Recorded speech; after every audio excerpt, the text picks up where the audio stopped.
Third place, Dan Wynn from Waukene, Trigo County.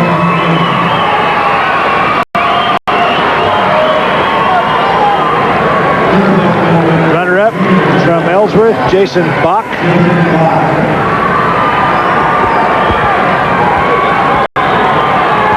And 160-pound state champion from Harrington, Josh Lorenz.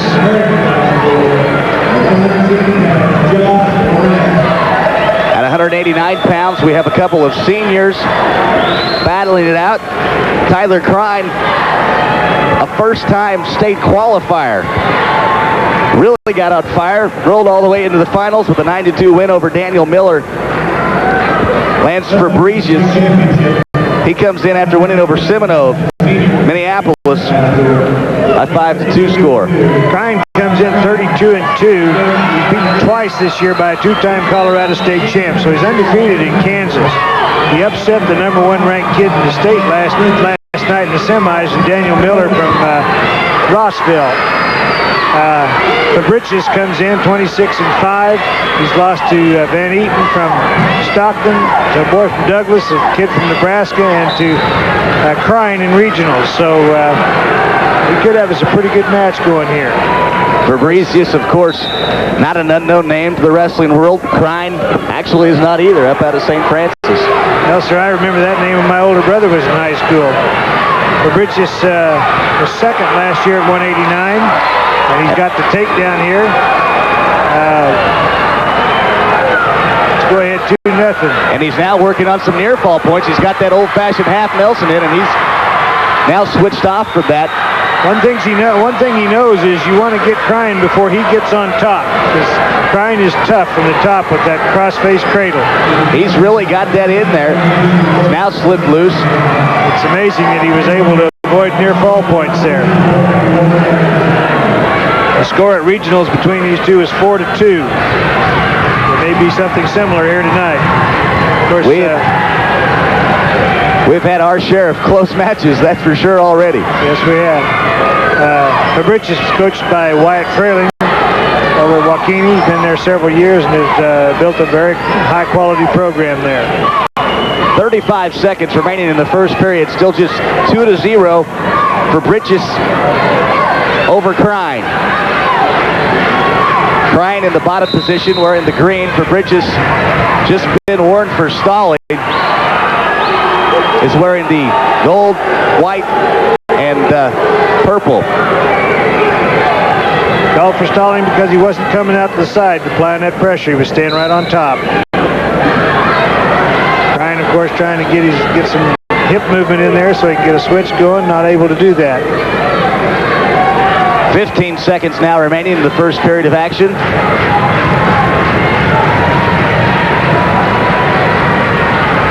Krein going to sit out there trying to get up, get those hands peeled off, get his one. And he runs out of time, does not get the points. Halfway out, but not halfway is not far enough. See a picture of Jason Post there, a former Hill City wrestler, the assistant coach there at Waukene Trigo. Krein decides to go neutral. Interesting choice. Generally, with Tyler, you would expect the feet to be his weak spot and the top to be his strong spot. However, Fabricius did take him down. That's how he's got his 2-point lead coming from the first period.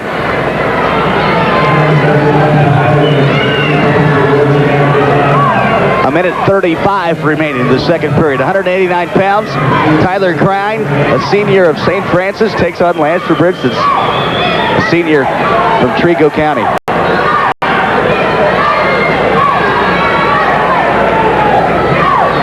Fabricius working a little Russian bar arm there. We're getting up here into some pretty good sized fellows now, aren't we? We'll start seeing more of the upper body stuff, I'm sure. We're seeing a lot bigger arms, too.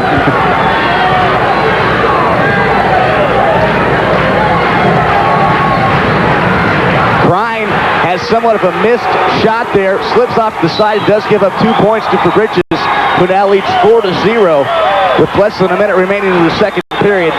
in your 189-pound state championship match.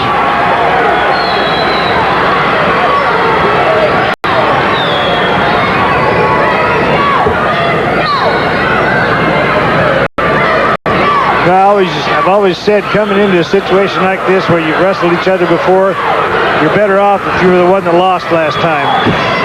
St. Francis, I might add, trails Ellsworth by 2 points from being in second place in the team race. So this does have some team This is their last shot. Yeah. So some team standings are on the line here. If they win this, they go into second place, and Ellsworth winds up third. And they are done. However, Smith Center still has some wrestlers left. I don't know whether or not they're within range of catching them, but they are right up there as well. I suppose it all comes down to whether they win or not. 30 seconds left. We're now 4-1.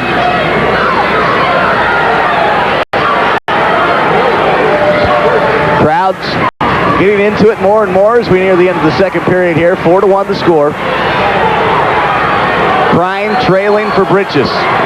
Remember that Britches has been warned for stalling, so that could have a bearing here too. If he doesn't show some activity that makes the referees happy. Prine's in on that leg. 2 seconds, 1 second. He's going to run out of time. So with 2 minutes remaining in the 189-pound championship match, it is 4-1 for Britches over Crine. Two seniors here. I think they both want this pretty bad. We could see an exciting third period of this match here.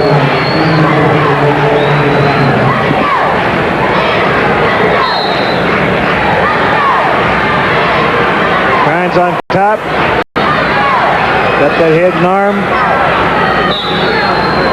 Off the mat. And they set her back up.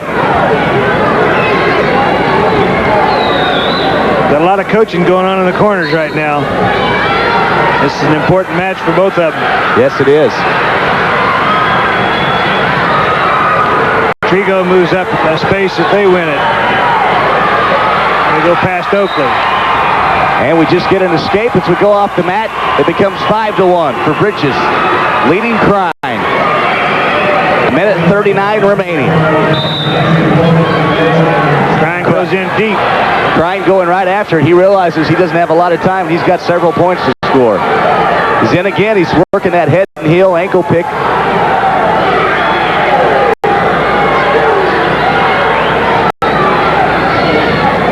Crine again. He's definitely not backing off any. Britches goes in for his own. Nowhere. Smart move on Britches' part. The referee would really be watching you here with only a minute left. I think he was getting cocked to put that fist up there. Yep.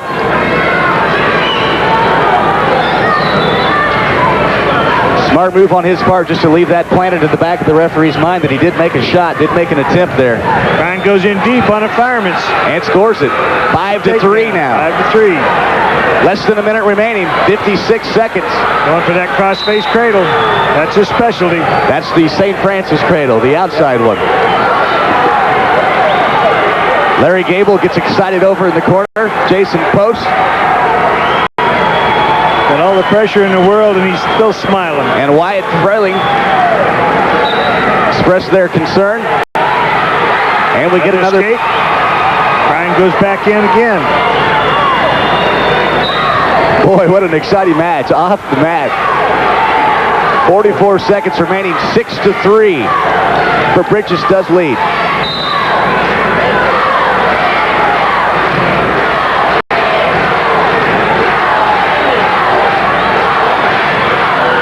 Crine's got to be making a move here. He needs not just a takedown, but also some sort of predicament points to win this match. There goes the stalling call on Britches. So it makes it a 6-4 match. Oh, we have got another match on our hands. Takedown now puts it into overtime. Yes, it does. 23 seconds remaining. Britches is going to have to do something here. He's going to lose another one.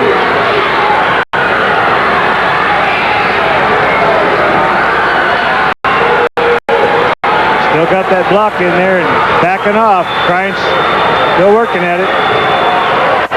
5 seconds. There goes another stalling penalty on for Britches. Makes it 6-5. just run out of time. Prine fought that one out to the very end. He left everything on the mat as well. Nothing to go home hanging his head about. No, sir. There's nothing to be ashamed about there. 6-5, the final score. Lance Bridges, the senior from Trigo County. Waukeeny, your state champion at 189 pounds. What an excellent match. I think the crowd enjoyed it too. I believe so. I hope they enjoyed it as much as I did. It's always, it's easy to work these things when you have matches like that. Yes, it is. Troy. Our award stand for 171 pounds in 6th place from Waukeeny, Ryan Millay. Ryan's dad used to be the coach at Waukeeny. In 5th place from Lyons, Sean Bruce. 4th place, Whitney Brown from Hoxie. 3rd place from Ellsworth, Clint Freeman. From Atwood, the runner-up, Daniel Sperry. And 171 pound state champion for 1999 from St. Francis, Kelly Gable. Looks like he's pretty happy with that. I would imagine so. So we've got, what, still four undefeated